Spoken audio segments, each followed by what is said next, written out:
हमने एक वीडियो बनाया था जिसके अंदर हिंदू समय गणना के ऊपर चर्चा की गई थी, लेकिन उसके अंदर हमने 4 युगों की अवधि के बारे में डिटेल के अंदर चर्चा नहीं की थी। सिर्फ इतना बताया था कि हमारे 6 महीनों के बराबर एक अयन होता है और ऐसे 2 अयन से एक वर्ष बनता है। अब हमारे इस एक वर्ष के बराबर देवताओं का एक दिन होता है और देवताओं के जब ऐसे 12,000 वर्ष बीत जाते हैं तब हमारे यहाँ 4 युग पूरे होते हैं। ये जो देवताओं के वर्ष है उन्हें दिव्य वर्ष कहा जाता है और जहाँ कहीं भी चतुर्युग की अवधि की बात आती है वहाँ उनकी गणना इन दिव्य वर्षों के अंदर ही होती है। और आज के इस वीडियो में हम हिंदू धर्म के अलग अलग शास्त्रों के आधार पे 4 युगों के समय अवधि दिव्य वर्ष के अंदर और मनुष्य वर्ष के अंदर भी देखेंगे। पिछली बार हमने सब कुछ विष्णु पुराण के आधार पर लिया था, लेकिन इस बार हम महाभारत, मनुस्मृति, ब्रह्म पुराण, मत्स्य पुराण और भागवत पुराण का सहारा लेने वाले हैं। उनमें कितना भेद है और कितनी समानता है ये भी देखने का प्रयास करेंगे।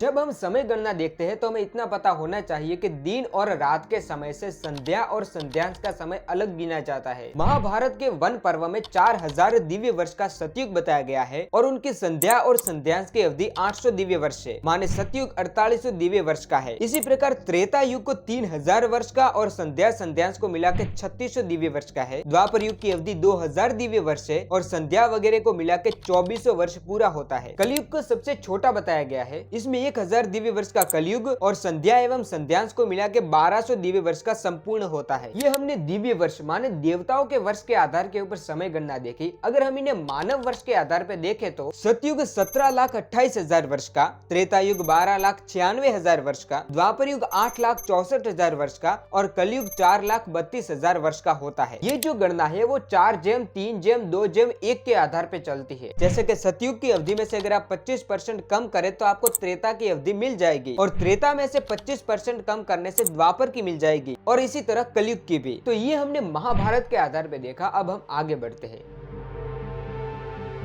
मनुस्मृति के प्रथम अध्याय के 17वें सूत्र के अंदर 4 युगों की समय अवधि के बारे में बात आती है। अगर समय अवधि देखें तो महाभारत से वहाँ कोई भी भेद नहीं है। जो हमने आगे समय अवधि देखी वो ही वहाँ पे दी हुई है। अंतर बस इतना है कि महाभारत के अंदर चारों युगों की समय अवधि सब कुछ स्पष्ट रूप से बताई गई है और मनुस्मृति के अंदर सिर्फ सतयुग की समय अवधि बता के जो मैंने आपको 25% वाली आगे ट्रिक बताई थी वो दी गई है। इसलिए मनुस्मृति और महाभारत की समय गणना के अंदर कोई भी अंतर नहीं है।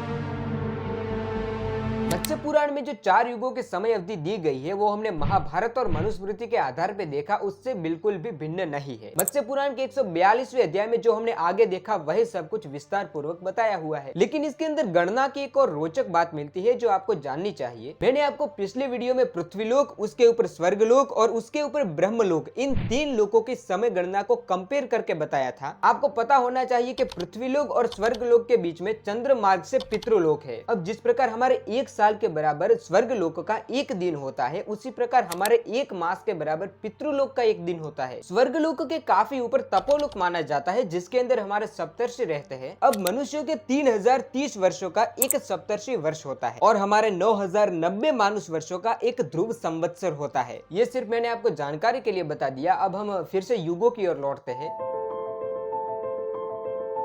ब्रह्म पुराण के अंदर 4 युगों की समय अवधि के बारे में कुछ भी ज्यादा नहीं है, लेकिन वहाँ पे 3 प्रकार के प्रलय के बारे में बहुत विस्तार पूर्वक बताया हुआ है। इन 3 को नैमित्तिक, प्राकृतिक और आत्यंतिक प्रलय कहा जाता है। इनमें जो नैमित्तिक प्रलय है वो हमारे जो ये 4 युग है वो 1000 बार जब बीत जाते हैं तब आता है, क्योंकि इस समय ब्रह्मा का दिन पूरा होकर रात्रि शुरू होती है जब सब कुछ जलमग्न हो जाता है, लेकिन ये संपूर्ण विनाश नहीं है। दूसरा है प्राकृत प्रलय। अगर आपने मेरा सांख्य दर्शन वाला वीडियो देखा है तो आपको पता होगा कि त्रिगुणमय प्रकृति व्यक्त होकर संसार बनती है। जब यही संसार रूप में व्यक्त हुई प्रकृति क्रमशः अपने विकारों को फिर से अपने अंदर समा के अव्यक्त हो जाती है तो उसे प्राकृत प्रलय कहते हैं। इस समय कुछ भी नहीं रहता, सारा व्यक्त जगत पुनः अव्यक्त हो जाता है। सांख्य में 2 तत्व है, पुरुष और प्रकृति। प्राकृत प्रलय के दौरान ये दोनों तत्व भी उस परमेश्वर के अंदर लीन हो जाते हैं और मोक्ष की अवस्था को ही तीसरा आत्यंतिक प्रलय कहा जाता है।